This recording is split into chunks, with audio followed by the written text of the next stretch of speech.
Welcome to social.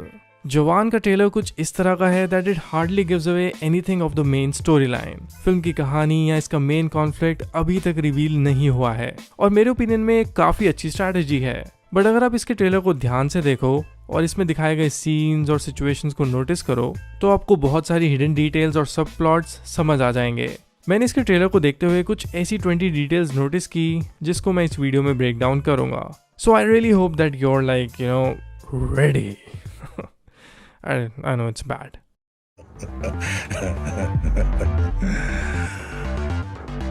Ready. Detail number 1।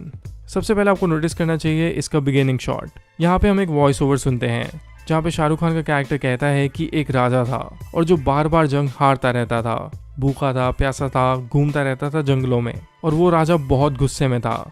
ये पूरा dialogue Shahrukh के कैरेक्टर की कहानी बताता है। फिल्म में शायद ये दिखाया जाएगा कि वो एक हारा हुआ इंसान है या फिर सोल्जर है और अब वो रिवेंज लेगा।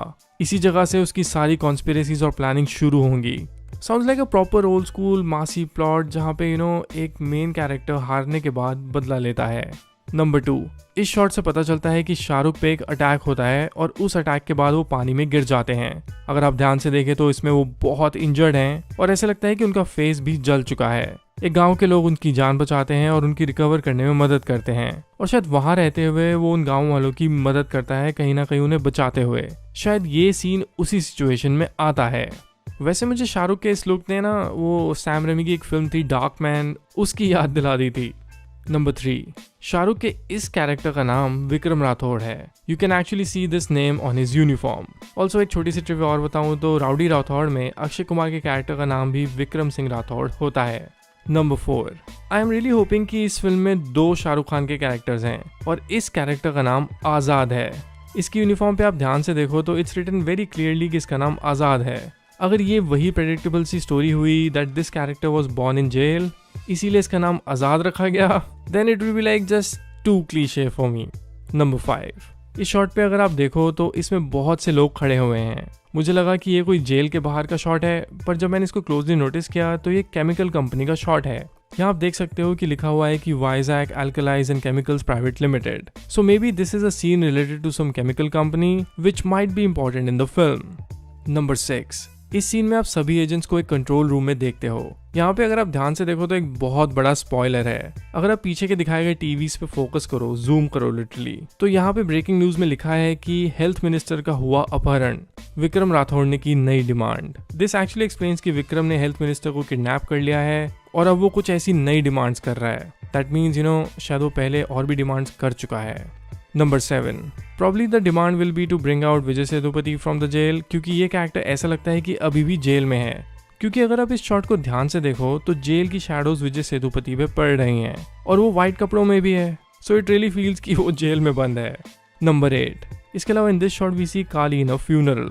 ऐसा लगता है कि कोई इंपॉर्टेंट इंसान उसकी लाइफ में मर गया है। शायद इसी इंसान की अस्थियों को उसने अपने पास रखा हुआ है। इस सीन में you can clearly see that. Number 9। Trailer से पता चलता है कि काली एक वेपन डीलर है और इस शॉट में काफी गैंगस्टर्स के साथ वो मीटिंग कर रहा है। अगर आप नोटिस करो तो वहाँ पे 2 स्क्रीन्स लगी हैं और यहाँ पे लिखा हुआ है project dream. Probably this is his project to destroy India or something related to SRK's world। और वो भी हो सकता है कि शायद एक केमिकल अटैक हो क्योंकि इसी सीन में we get to see chemical word on this screen. Like look at it, वहाँ पे केमिकल लिखा है। And also, I noticed this Bane-looking character in this meeting. I don't know what is this about. I think हम cool दिखाने के लिए, edgy दिखाने के लिए इस तरह के characters दिखा देते हैं। I don't know. Let's see film में क्या होता है। Number 10. सानिया मल्होत्रा भी फिल्म में है and it feels she's playing a character of a doctor. इस सीन को देख के तो ये लगता है कि बहुत सारे लोग किसी अटैक की वजह से या किसी रिएक्शन की वजह से मर जाते हैं जिसके पीछे काली का हाथ होगा। As you see Sania Malhotra का कैरेक्टर काफी अपसेट है, सो इसी चीज का रिवेंज लेने के लिए वो विक्रम राठौड़ की गैंग को ज्वाइन करती है। इसके अलावा you can also see Sania as a delivery agent wearing a Zomato T shirt. Number 11. इस ट्रेन हाईजैक में there will be a bomb as well, a human bomb basically. Like see this character, she is wearing a bomb vest and बहुत ही gracefully she is showing it off. So maybe यही होगा कि Shahrukh train को hijack करके अपनी demands पूरी करना चाहते हैं and if someone tries to attack him he will blow up the whole train. वैसे वी नो ऐसा एक्चुअली में नहीं होगा बट स्टिल नेगोशिएशन टैक्टिक्स तो 50 साल 100 सालों से सेम ही है फिल्म्स में। Number 12, this actor is the same guy who played नथा इन पीपली लाइफ। ट्रेलर में देखने को मिलता है कि ये अपनी जान देते हैं पेड़ से लटक के। शायद ये एक मेटा रेफरेंस भी हो सकता है पीपली लाइफ को, क्योंकि जहाँ नथा का कैरेक्टर अपनी जान देने की कोशिश करता है बिकॉज वो अपना फार्मिंग का लोन नहीं पे कर पाता है। बहुत ही स्ट्रेंज और डार्क डिटेल है डेफिनेटली, पर मुझे तो ये सीन देख के डेफिनेटली पीपली लाइफ याद आ गई। So they might be a meta reference around this. Number 13, इस सीन में सुनील ग्रोवर का कैरेक्टर शाहरुख खान के लिए बोलता है कि उसे लोग अब हीरो मानने लगे हैं। ये बात एक्चुअली में प्रूव भी होती है ट्रेलर में। इस न्यूज क्लिप को अगर आप ध्यान से देखो, इस फोन में जो दिख रही है, यहाँ पे लिखा हुआ है कि क्या और बदलाव लाएंगे हमारे रॉबिनहुड। सो दिस सजेस्ट कि न्यूज मीडिया शाहरुख के कैरेक्टर को एक रॉबिनहुड की तरह दिखा रहे हैं। मुझे तो ऐसा लगता है कि ये वही नैरेटिव होने वाला है कि doing bad things for good reason.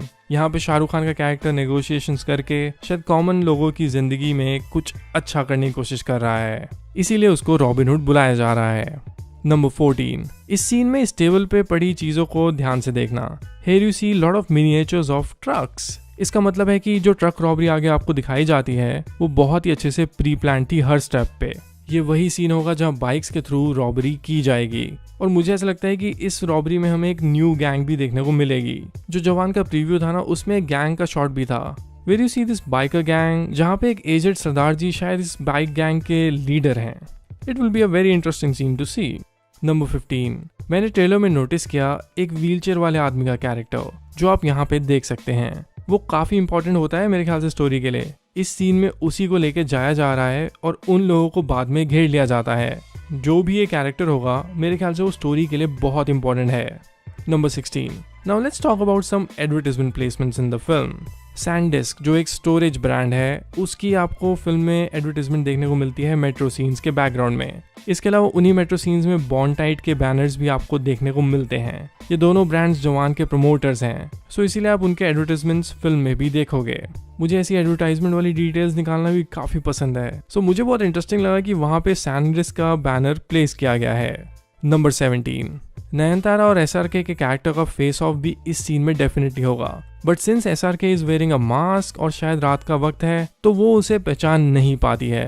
Preview में भी एक शॉट था जहाँ पे SRK का कैरेक्टर हेलीकॉप्टर में जंप मार देता है। ये वही सीन होगा जहाँ पे नयनतारा के सामने वो हेलीकॉप्टर से भाग निकलेगा। नंबर 18, सिंस विजय का नाम काली है एंड काली हमारे गॉड का भी नाम है, सो मे बी शायद मैं थोड़ा ओवर द टॉप रीड कर रहा हूँ, पर अगर आप इस शॉट को ध्यान से देखो, the way Vijay Sethupathi is putting out his टंग, मुझे ऐसा लग रहा है कि ये काली गॉड को रेफरेंस तो नहीं है। व्हाट डू यू से? नंबर 19, इस फ्रेम में अगर आप देखो तो एजाज खान दिखते हैं जो बिग बॉस में थे शायद। He seems to be really angry on SRK's कैरेक्टर, इसीलिए फिल्म में आगे एक सीन आ सकता है जहाँ पे वो उनके एक टीममेट को गोली मार देते हैं। नंबर 20, इस सीन में अगर आप नोटिस करो तो सामने एक क्लॉक है जो 13 आवर्स रिमेनिंग दिखा रही है। This may be time duration for something big that is about to happen in 13 hours, और उसी चीज को इन 13 घंटों में रोकना है, क्योंकि इस तरह की वॉच बीच में प्लेस करना, वो भी कंट्रोल रूम में, कुछ ना कुछ तो सिंबलाइज करता है। क्योंकि अगर लिटरली अगर 1 बज रहे हैं और सिर्फ ये टाइम के लिए दिखाई गई है, that doesn't really make sense for a mass action film.